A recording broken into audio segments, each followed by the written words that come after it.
Hey, what's going on, gamers? The Red Dragon here, and we are checking out some Red Dead Redemption. Now, Red Dead Redemption is one of my favorite stories of all time as far as video games are concerned. I fell in love with the character, no, gay stuff or anything, but I loved everything about Red Dead Redemption. The storyline, the multiplayer was even cool, even though I didn't play a whole lot of it.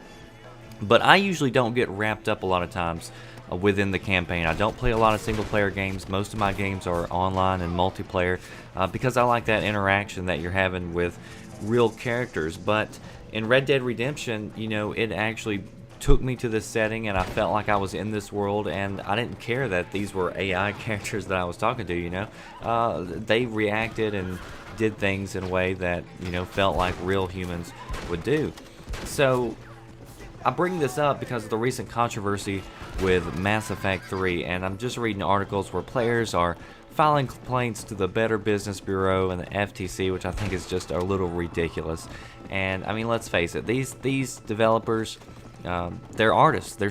They hire storytellers to write stories, and just like going to a movie and you leave and you didn't like the ending, but the rest of the movie was good.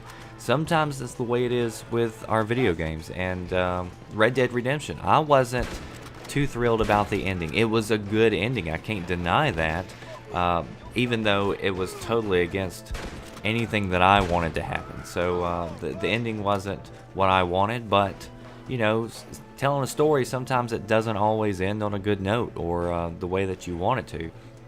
So I want to know how important story is to you. Are you a player who plays some single player video games? I know a lot of people just play single player and they love story and it's everything to them.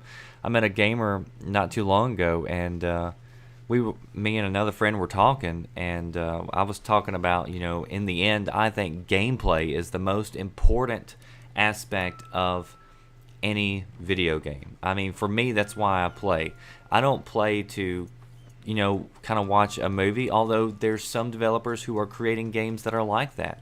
And of course, that's going to be really good for people who love stories, where the gameplay isn't the focus and you're not really doing a whole lot.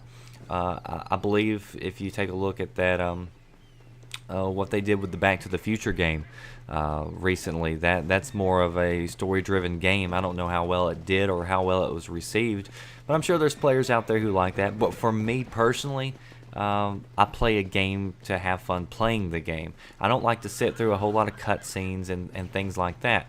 Red Dead Redemption, I don't think, had too many cutscenes. Not that I remember. It's been a long time since I ran through the campaign. But, it had plenty of gameplay to keep me entertained.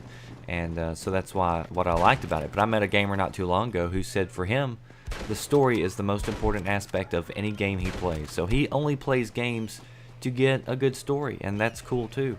So I had never appreciated that really until Red Dead Redemption, like I said. And there's other games in the past, especially when you start making series, it can get a little controversial. When you bring in more fans, more people are going to be opinionated with different opinions on what should happen or how the story should end. So you take a game like Mass Effect 3, and of course there's a lot of people angry because a lot of people were upset. And the publisher now they seem to be gravitating towards the idea of possible DLC in the future that might change the storyline because so many fans were upset. But then in the end, the writers, you're telling a story, and I don't think anybody should ever be forced to change their art form to fit what you want. That's their own style. Just like if you develop something or you build something and you're proud of it, as long as you're happy with it, who cares what anybody else thinks, But with this, we're talking about a business, and we're talking about consumers and fans, so there's obviously room for debate. So I want to know what your voices say about the controversy surrounding storylines. How important is story to you, and does it ruin the series when it ends on a sour note? That does it for this video. If you want more videos like this, be sure you click that subscribe button. Thanks for watching.